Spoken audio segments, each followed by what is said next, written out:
Well, this is BBC Radio 3, it's 12:15, and now we continue with our Verdi 200 celebrations, marking the bicentenary of his birth, as Susan Rutherford introduces the documentary Verdi the Opera Director, exploring an unknown side of the composer's talent.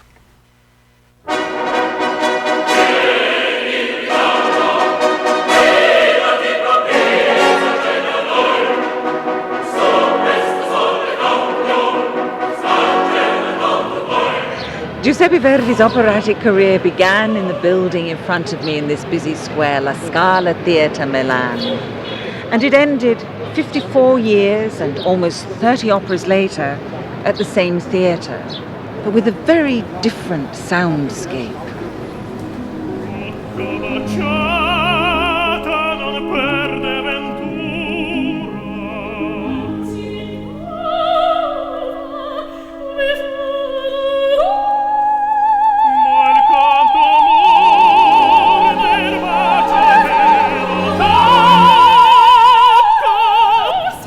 It wasn't only the sound of Verdi's operas that changed across the years, but also the look.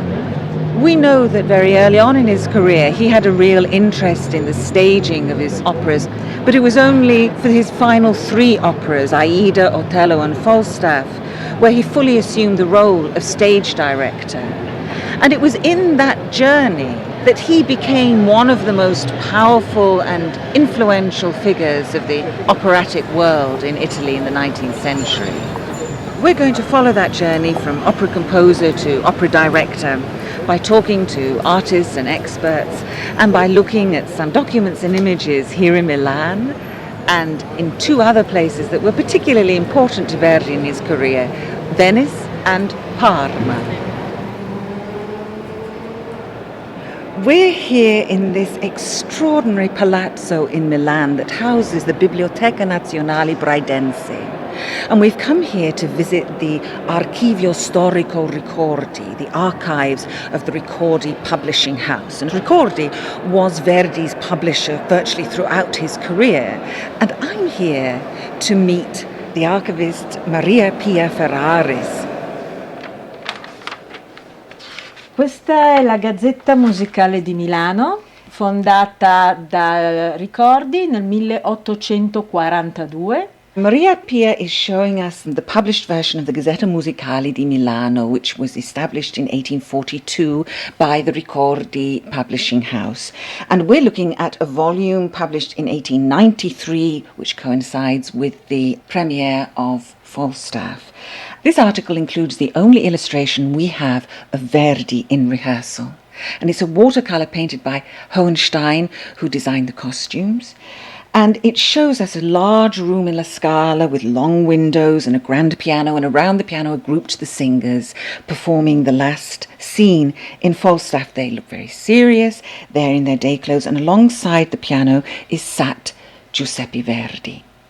And although it gives us a good idea of Verdi as the grand old man of Italian opera, by then he was 79, in some ways it's a quite misleading image because it suggests opera as a concert.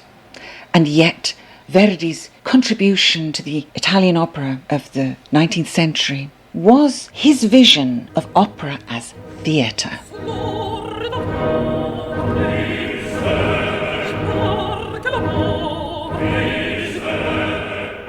One of the most striking examples of Verdi's theatrical imagination was the Miserere scene from Il Trovatore, where Verdi interweaves three separate sound worlds and physical environments, each unconscious of the other and yet linked together.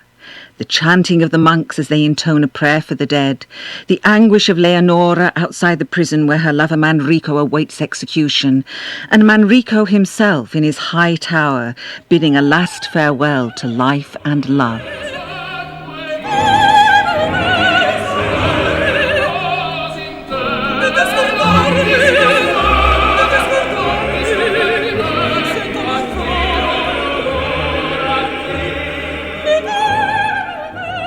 How unusual was Verdi's theatrical approach to opera? I asked Francesco Izzo of Southampton University and the American Institute for Verdi Studies What audiences expected from their visits to the opera houses at the beginning of Verdi's career? They expected to hear singers. Let's keep in mind that the world of opera into which Verdi comes at the very end of the 1830s is a world in which it is the singer, not the composer, who detains the scepter of power. Singers were typically better paid, and it was common practice for composers to be commissioned new works with a specific cast already in place. At the same time, this is a phase of history of opera where the composer is gradually, slowly becoming more important, more central. A repertoire is beginning to form. Some of the works of Rossini, who retired from operatic performance in 1829, became permanent fixtures on the operatic stage. And whenever they did The Barber of Seville, anywhere, people ran to see it. Finally, staging was becoming more important, more sophisticated. Technological innovations made it possible to have some special effects, and acting became a little bit more realistic. And Verdi, certainly was concerned in the visual aspects of operatic performance as soon as he had the power to do so. When you want to write for the theatre, Verdi told one of his librettists in 1882, you have to make theatre. He meant that opera needed to embrace the entire range of theatre's possibilities, from strong narrative conflicts, vivid characterization, and impassioned performance, to inventive spectacle through design and technological effects. We're stood in front of some wonderful stage machinery at the Casa della Musica in Parma, this house of music, which is what that name translates at. It includes a museum which is dedicated to the history of theatre and opera here in Parma. And I'm with Francesca Montresor and Giorgia Mara, who work here. And Giorgia, tell us, when was this machine made? Where does it come from? Come from Teatro Regio and was made in the 19th century. And this machine is for the reproduction of wind, the sound of wind. So I'm going to ask Francesca to actually make this work, but first I should tell you that it looks like an old-fashioned mill wheel, and it's covered with a heavy canvas cloth. It's operated by a large handle at the side which turns the mill wheel. Adesso faccio funzionare la macchina del vento girando una manovella e tenendo tesa la tela che fa il suono del vento. Can I have a go? Can I do it? I'm not very good. This is wonderful. You have to be quite firm with the canvas, don't you? And then so it turned very slowly as you get, Yes. you just get a little wind. But if we're pretending that we're in Rigoletto, in the storm scene in Rigoletto, then it has to be turned very fast. That's enormous fun. I really enjoyed that.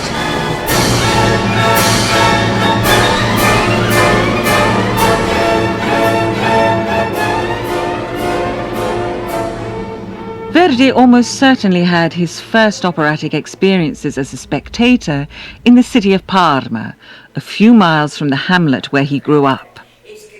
Stiamo parlando dalla platea del Teatro Regio di Parma e abbiamo davanti un grande spettacolo. Well, I'm here in the Teatro Regio at Parma with the guide Learco Tiberti, and he's been explaining to us the history of this wonderful theatre. It's still very much as it was when Verdi would have first seen it as a boy. It is a horseshoe shaped, and there was no fixed seating in the floor of the theatre, but movable benches. And so you could cram in a huge number of people into this arena. We're now in the corridor just behind the boxes that form the auditorium of the theatre. And Leo is opening a door for us. This room was the private dining room for the box owners. So this is where you could have a meal, or you could invite people in to conversation, you could receive guests. And we're going to go now into one of the boxes.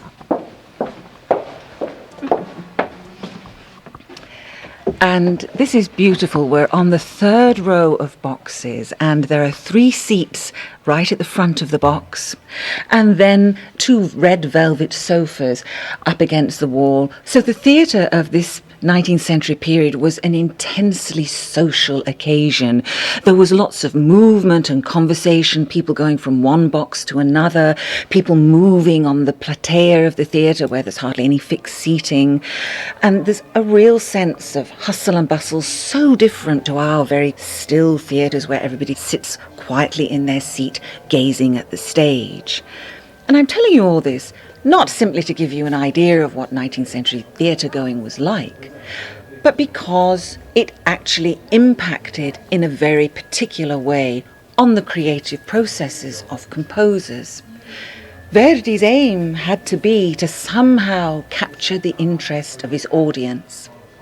And you can really see him trying to use every type of effect, contrast in sound and colours, more interesting spectacle, and the movements and gestures and posture of the singers, everything somehow to draw the audience into the reality on stage.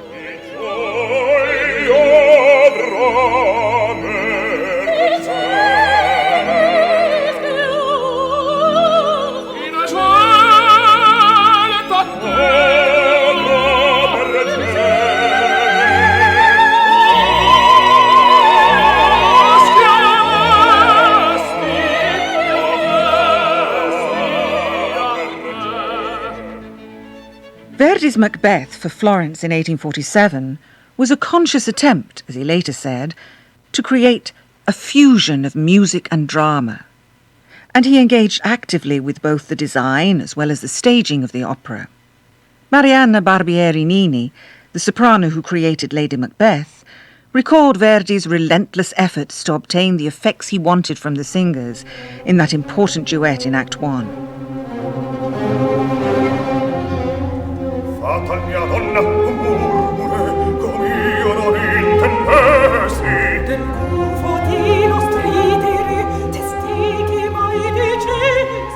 As for the duet with the baritone that begins Fatal mia donna un murmure, you may think I'm exaggerating, but it was rehearsed more than 150 times, so that it might be closer to speech than to singing, as the maestro would say.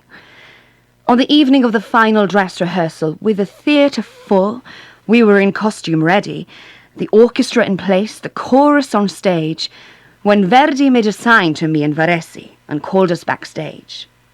He asked us, as a favour to him, to go with him to the foyer and rehearse that damn duet with him again at the piano. Maestro, I said aghast, we're already in our Scottish costumes. How can we do it? You'll put on a cloak. And the baritone Varese, fed up with the extraordinary request, tried raising his voice a little, saying, for God's sake, we've already rehearsed it 150 times. We were forced to obey the tyrant, and the 151st rehearsal took place, while the impatient audience made an uproar in the theatre. And as you probably know, anyone who says that duet was received enthusiastically is saying nothing. It was something unbelievable, something new, unprecedented.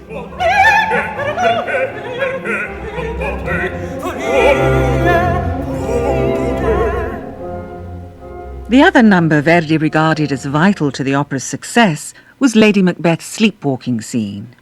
Here, too, he had very precise ideas about how it should be performed, as revealed by a letter he wrote during the revision of Macbeth for Paris almost 20 years later.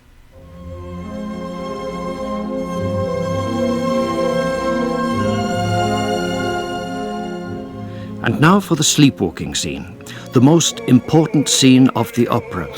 Anyone who has seen Adelaide Ristori knows that it must be performed with a minimum of gesture, or rather with one single gesture, that of erasing a bloodstain she imagines to be on her hand.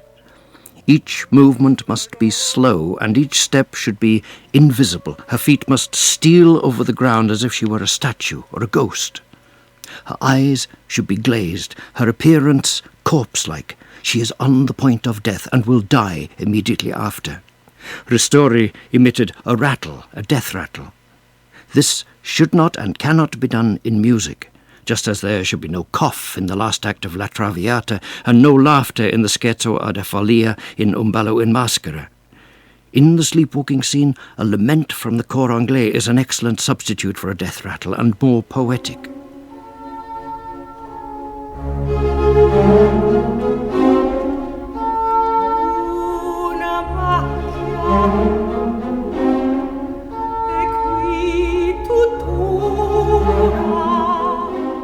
The scene needs to be sung with the utmost simplicity and a hollow voice. She is dying, but the voice should on no account sound as though it came from the stomach. There are a few moments where the voice may open out, but these must be the briefest of flashes and are marked in the score.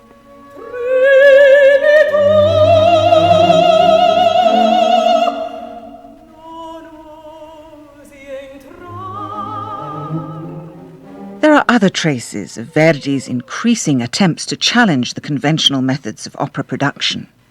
Francesco Izzo again. With Verdi, things begin to change, and they change remarkably early. One example that I like to think about, the first time he writes for Venice, he's working on Ernani, and he flatly refused to provide the prima donna, Sophia Loewe, with a virtuosic final aria. He took control over his score, as it were, at a point where singers often had the ability and certainly the habit to introduce replacement arias, even by other composers. And a few years later, by 1847, Verdi wrote to Ricordi, his main publisher, and suggested that contracts with opera houses should forbid any alteration to the score without the composer's consent. And as he seeks to forestall alterations to his scores, he also extends his control over aspects of the creative process that typically lied outside of the composer's jurisdiction. It was typically the librettist who was in charge of staging an opera, and Verdi, again, he extends his jurisdiction beyond what was conventional at the time. For example, staging. He was very interested in how an opera looked. He was interested in certain visual effects. Sunrise in Attila is certainly a case in point. That's something that was not necessarily true of earlier composers.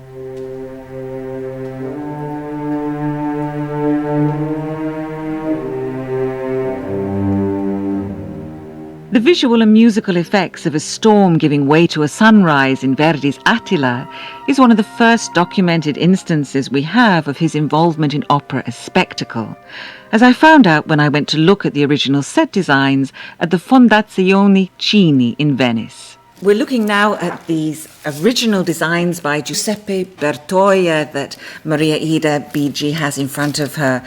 So tell me, this is what Verdi would have seen. This is the original version that we would have had. Fu scritta dal maestro Verdi. Maria Ida is explaining that what Verdi wanted was something that drew on both design and La Fenice's new technology of gas lighting.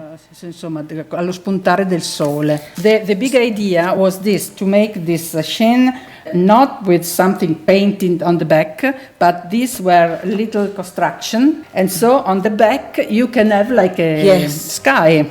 And they projected the light. And do you know, how did they manage with the gas? to do with gas? With gas. Because the theater La Fenice was one of the first theater in Italy to have gas. So for this, Verdi was very, very happy about this effect.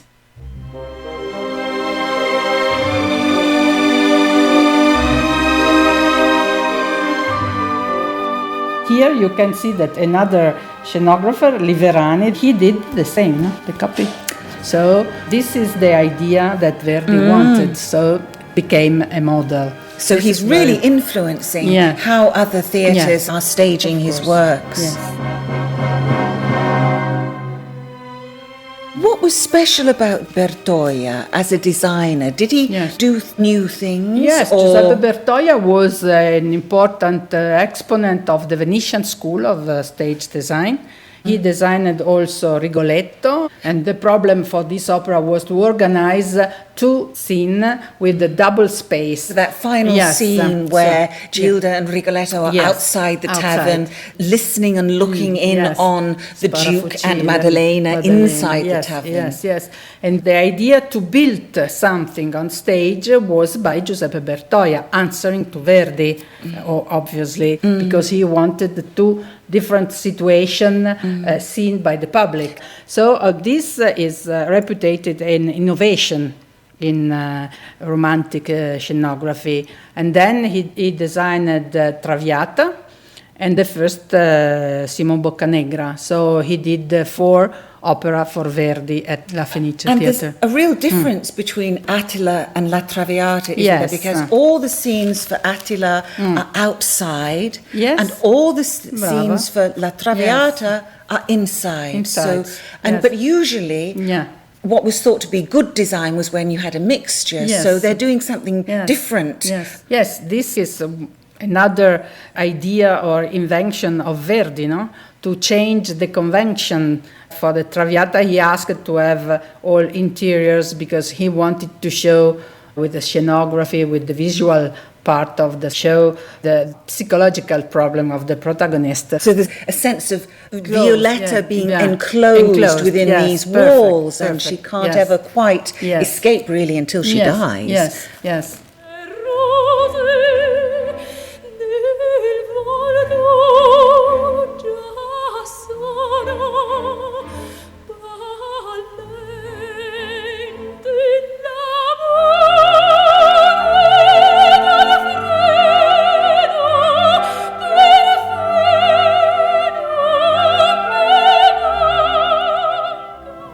We've come to Venice because this is one of the most important cities in the history of opera in Italy.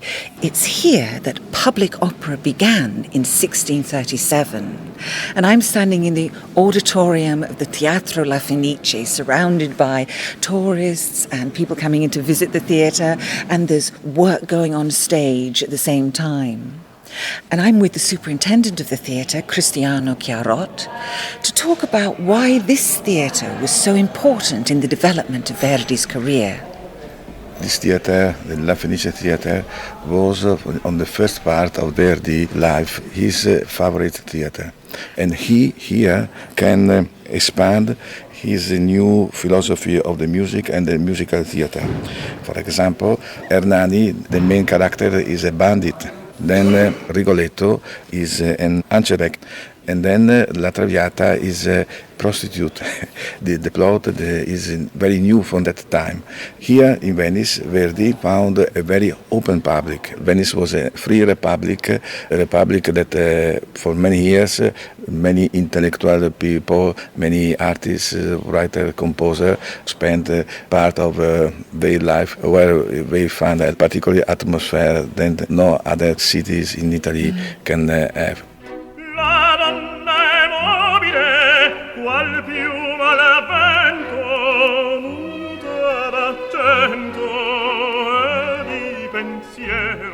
Two of those operas produced in Venice, Rigoletto and La Traviata, were based on French dramas.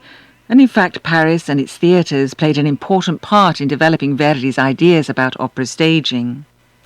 I asked Sarah Hibbard of Nottingham University what role Paris had in the theatrical milieu of the 19th century. Well, Paris was a centre for opera in Europe. Composers would come from all over to have their work staged at the Paris Opera. So Rossini, Donizetti, Wagner had a go, Verdi. He was keen to get a new commission, which turned out to be Les Vêpres Siciliennes. They all wanted to come to the opera where you had fantastic singers, fantastic orchestra, sumptuous, magnificent stagings. The prestige of having your work performed in Paris was unbelievable. And what was different then about how Paris staged their theatre and their opera? What's striking is the spectacular visual dimension. A huge amount of work went into the stagings, the scenery, the costumes, special effects, lighting. You had huge numbers of people involved backstage in creating these visually spectacular displays that assaulted all the senses of the audiences. So what did Verdi learn from Parisian opera? There are all sorts of ways in which purely as a composer, he seemed to take on board some of the aspects of French grand opera. So, for example, the experience of setting French text to music, much more flexible, nuanced, rhythmically complex vocal line, and of course we see that in his later Italian operas as well. So they're very specific musical influences, I think, but also the conception, the sort of melodramatic conception that he saw in stage plays and in grand opera. These big visual scenes where music, visual dimension, the stage movement, the lighting, all sort of work very closely together. That's fascinating in terms of describing what he saw and took from the onstage aspect of opera. Did he learn anything from French ways of making theatre? Well, something that was very particular to French theatre and opera was the coordination of these sort of often quite complicated stage movement, lighting effects, music, and so on. And French theatre, earlier in the 19th century, people would produce these livrets de mise en scène, these production manuals. And Verdi seems to have been inspired by the livret for Meyerbeer's Le Prophète in 1849, where Meyerbeer worked closely with the stage director and other characters to produce a detailed production manual, and Verdi produced one for Les Vêpres Siciliennes in 1855. He worked with Louis Paglianti, who was a regisseur, a director at the Opéra Comique, who produced these stage booklets. And he worked closely with Paglianti, so he had strong involvement and very precise ideas about the staging and about how it was represented in the livret. This certainly has Verdi's involvement and his stamp of approval. Verdi's experiences of working with the newly emerging figure of a stage director or regisseur in Paris, a post that had no real parallel in Italian opera production, led him to persuade Ricordi to publish a staging manual for the Italian adaptation of Les Vêpres in 1856, and then for each of his subsequent operas, beginning with Un ballo in Maschera in 1859. Although usually written mainly by either the librettist or the publisher, these manuals reflected Verdi's decisions about, or at the very least his approval of, the staging. Emilio Sala, director of the Istituto Nazionale di Studi Verdiani in Parma. Verdi was the first composer that introduced this practice in Italy. From this opera to the last opera of Verdi, all had a livret de mise en scène, a disposizione scenica.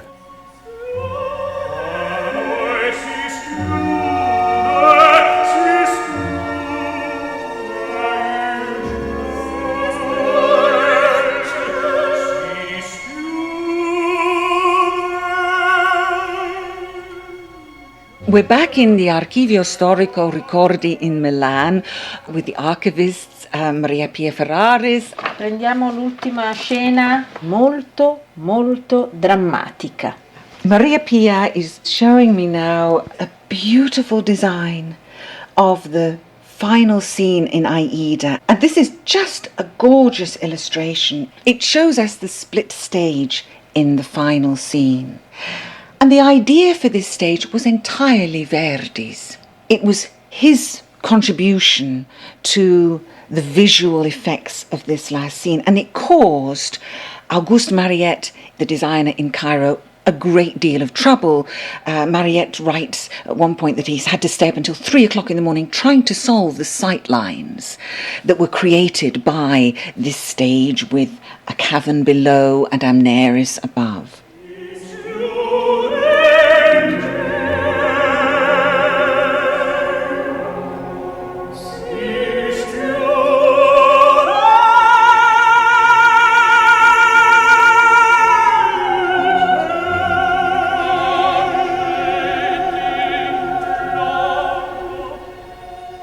Verdi's production of Aida for La Scala in 1872 marked a further step forward in his assumption of directorial responsibility, as I discovered when talking to Emilio Sala.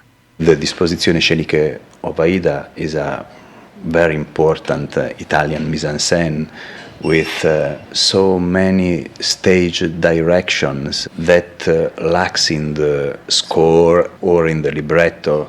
And this important text was published by Ricordi under the supervision of Verdi, of course. But we have not, like in Paris, a régisseur, a professional figure responsible for the staging. And we can't see Verdi as himself taking on that role? Yes, yes. Is that what he does? He takes on, in effect, and brings all these elements together. Yes. Aida was so important for him that he supervised 3 different productions of this opera. The first 3 productions of this opera in Milan, in Parma, and in Naples. And these became the models of what other theatres would then try and do in terms of staging and production. Yes, Aida became a model for Italian opera. Verdi intended Aida to be his last opera. After all, he was almost 60 when it was first performed. But 16 years later, he returned to the opera stage with his Shakespearean masterpiece, Otello.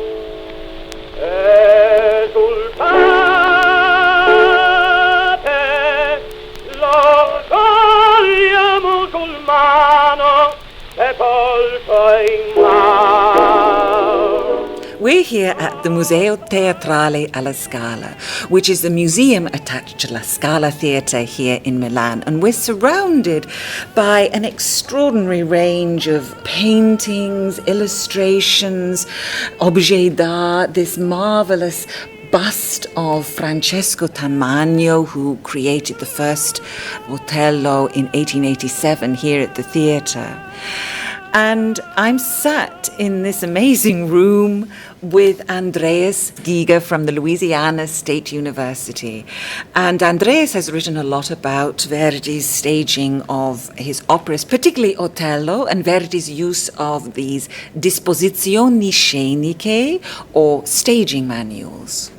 And I wondered whether you could tell us, Andreas, first of all, are there times that the staging manuals give us information about another layer of meaning that is created on stage beyond what we can see in the music and the text? For example, I remember that you've written about the duet between Otello and Desdemona in Act 1. Well, the Otello staging manual, which runs over 100 pages, it is very detailed. It is so detailed that you can reconstruct every movement of every character on stage. What I have found when studying these manuals is that there is a very, very close connection between the musical form and the form that's created by the stage movement. So close, in fact, that I cannot believe that Verdi did not have the most important hand in creating the staging, because otherwise the two wouldn't go so well together. So, for instance, you mentioned the love duet. Duets in 19th century opera, which I'm sure you know, had a fairly conventional structure. They had what we call a tempo d'attacco that launched the duet in dialogue. Then you had a cantabile in which the singers come together, sing at the same time. Then there comes a transition that infuses action again, and then it all ends off with a cabaletta. So the Otello love duet, beautiful love duet at the end of Act 1, has these structures only very vaguely. So here comes the staging manual that sort of seems to me to take the place of the formal clarity that you had earlier on. The staging is clearly divided into 2 parts. The first part including what would have been the tempo d'attacco and the cantabile. In the first half, Otello is the dominating figure. He makes the leading movements. He's the one who fulfills Desdemona's desire to embrace her. She's the one who looks lovingly at him. So she's the needy one, so to speak.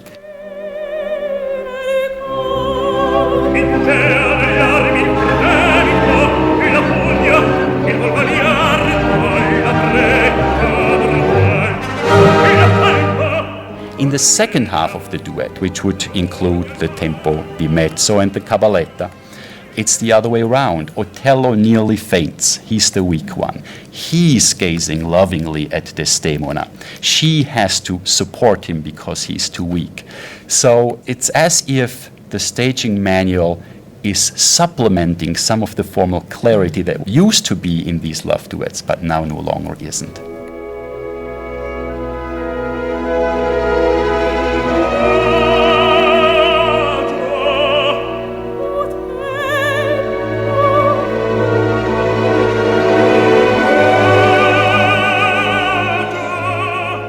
But the staging manuals also not just interpret, but also amplify, so that every climax in the music is accompanied by a climax in the staging. In the opening scene, for instance, by the entire chorus moving to the front of the stage. So not only do you hear a climax arriving at a beautiful melody, there comes the entire chorus, which is not usually supposed to move as a unit, but there the entire chorus moves forward 3 times with each one of the musical climaxes. This happens. Whether a stage director wants to follow this is really up to the stage director. But if you don't do it that way, you have to do it in some other way that accomplishes the same goals. I mean, with Otello there, we can see very clearly the way 19th century opera expected a consonance of movement and music, Right. don't we? When Otello enters Desdemona's chamber, Verdi says the singer must perform the movements exactly as they That's are right. written with the score, Right. because this was a time when movement in the body and movement in music was supposed to correspond. Whereas nowadays, you don't get people moving in time to the music. We Right. would see that as Right. over-emphasizing something that you hear, don't you? As almost clumsy. The most famous Otello of recent times, the tenor Placido Domingo, talked to this program about how Verdi's music shapes the singer's movements as the vengeful Otello prepares to murder Desdemona. He described it so much with the music. You cannot do it differently. You cannot do it differently because with a solo of basses, you feel from the very beginning the way he's coming, his doubts,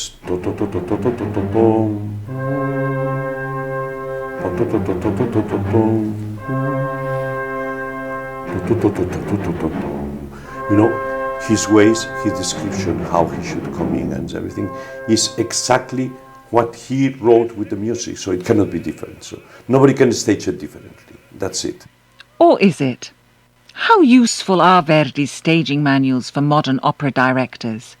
I talked to Graham Vick, whose acclaimed productions of Verdi's operas have been seen on both sides of the Atlantic. The Verdi production books are obviously curious and interesting because at least they show that enormous care was taken over the staging of the pieces, that it wasn't casual at all.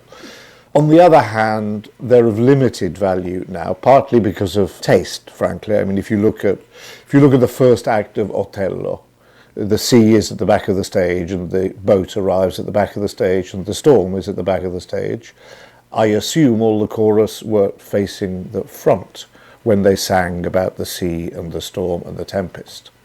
So that is immediately a tension in terms of our own theatrical sensibility that would require you to watch with the naivety of a pantomime now. That, I think, is unacceptable. So from one point of view, they have a limited value because they're completely for another era, another taste. They're also for different numbers. There are 60 actors, 58 or I think it is actors in the Otello production book. Well, I work in some big theatres. Only in Verona would you get that many actors. This is fascinating. Historically, it's a document of what was, but they sit there, they're interesting, they're academically interesting. The reason the operas live is because of their vitality. And what I think it's important when we talk about the theatre side of it, I believe that in that time when maybe those theatrical values were a little bit more simplistic than our own, that at the same time the level of utterance, the ability to declaim, was much higher than we generally find it now. I think we would find some aspects of these operas infinitely more convincingly delivered if we went back then than we often find them now.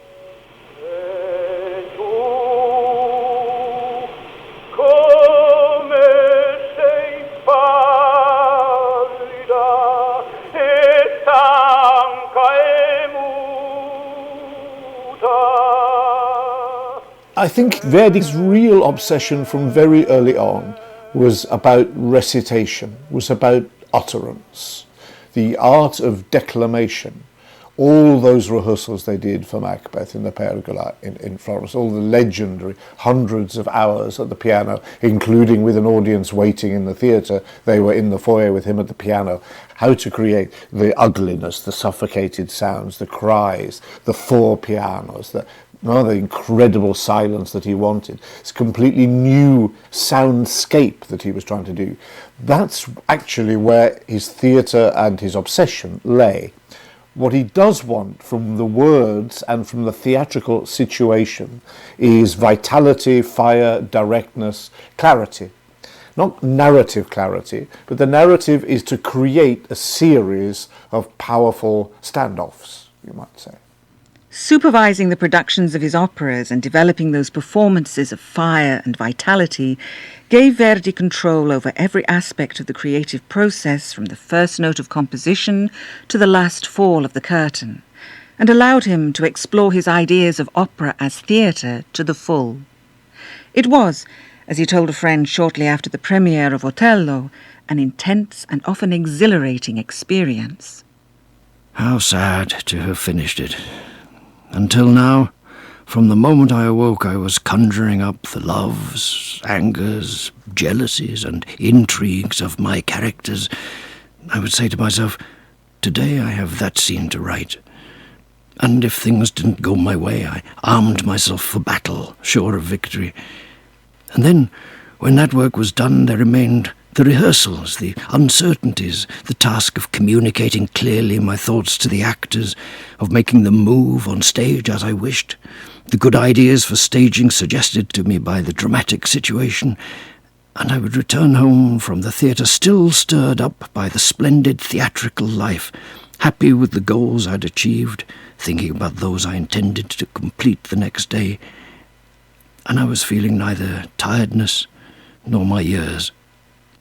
But now, ever since Otello belonged to the public, it has ceased to be mine. It has entirely separated itself from me, and the place that it held within me was so great that I feel now an enormous emptiness, and I think that I will never be able to fill it again.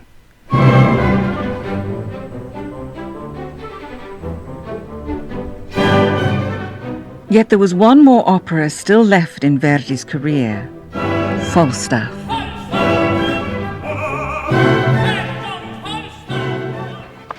Qui stiamo entrando nella camera del maestro Giuseppe Verdi, dove lui componeva. Lui componeva alla scrivania, non al pianoforte, perché i grandi musicisti... I'm at Sant'Agata, Verdi's villa in the Italian countryside, and his heir, Angelo Carrara Verdi, has just shown us the maestro's room where he composed and slept. Verdi was often described, even by himself, as a bear, an irritable, brusque, reserved man. But there was also a very different side to him, as he revealed in this letter to his librettist Piave. I adored and I adore this art, and when I am alone and am wrestling with my music scores, then my heart pounds, tears stream from my eyes, and the emotions and pleasures are beyond description. Something of that pleasure and emotion shines through the final chorus of his final opera in Falstaff. It's a fugue, a musical form that's as far as you can get from conventional ideas of opera. In fact, it's a form much more to be found in concert music. And yet here, it's the perfect way to convey a community of many voices, each with their own individuality and yet united. And tellingly, the words, "A tutto nel mondo è burla." Everything in the world is farce. In other words, everything is simply pretense, illusion. Everything is theatre. Tutto nel mondo è burlano. È nato burlone, burlone, burlone. Tutto nel mondo è burlano. Come è nato burlone. È nato burlone, burlone, burlone. Tutto nel mondo è burlano. È nato burlone, burlone, burlone. Come è nato burlone. È nato burlone, burlone, burlone. Tutto nel mondo è burlano.